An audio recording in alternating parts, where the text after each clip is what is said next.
నమస్కారం అండి. ఈనాటి కమ్మని కథ పేరు స్నేహమే బహుమతి.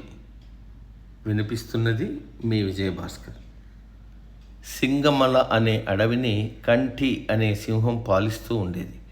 దానికి నక్క, కాకి అనుచరులుగా ఉండేవి. ఒకరోజు కాకి ఎగురుకుంటూ వచ్చి, మన అడవికి దూరంగా ఉన్న ఎడారిలో ఒంటెను చూశాను. దాన్ని వేటాడగలిగితే మనకు వారం పాటు ఆహారానికి సమస్య రాదు అని చెప్పి సింహాన్ని, నక్కని బయలుదేరదీసింది.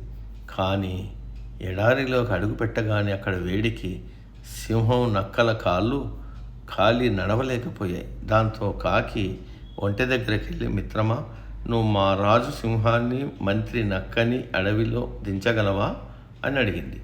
ఒప్పుకున్న ఒంటె సింహాన్ని, నక్కని మోసుకుంటూ వాళ్ళ స్థావరానికి తెచ్చింది. దాన్ని మంచితనం సింహానికి బాగా నచ్చి, మిత్రమా, నువ్వు కూడా మాతో పాటు ఇక్కడే ఉండు అంది ఒంటెతో. సింహం ఉన్నపలంగా తీసుకున్న ఈ నిర్ణయం నక్కకి, కాకి బొత్తిగా నచ్చలేదు. అవి ఒక ఉపాయం పన్నాయి.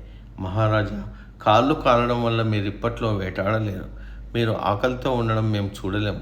కాబట్టి మమ్మల్ని తినండి అన్నాయి. అది విన్న ఒంటె, వాళ్ళని వదిలే రాజా, నన్ను చంపితే మీ ముగ్గురికి వారం పాటు ఆహారం కాగలను అంటూ ముందుకొచ్చింది. నక్క, కాకి ఆ మాట కోసమే ఇలా నాటకమాడాయని సింహానికి అర్థమైపోయింది. దాంతో సరే, ఒక్కొక్కరు వరుసగా రండి, ముందు చిన్న జీవితో మొదలు పెడతాను. కాకి, నువ్వురా ముందు అంది.